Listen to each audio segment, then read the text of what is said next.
kung sakali man, syempre we're all hoping na ito po'y mangyari. Even ikaw, bago pa man mag-ingay, eto members ng Congress, advocate ka ng hashtag #OpenByCam. Kung sakali po na maisabatas ito, ano ang unang dapat gawin sa Kongreso para talagang mapayagan ang publiko na makapanood ng live at even magkaroon ng live streaming?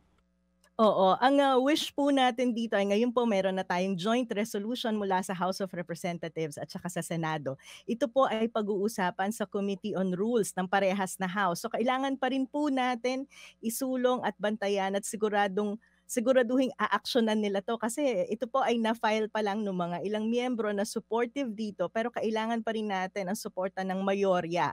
At saka katulad nga ng sinabi mo DJ Chacha, magandang pakinggan kasi lahat nagko-commit 'no, sa sinasabing open BICAM.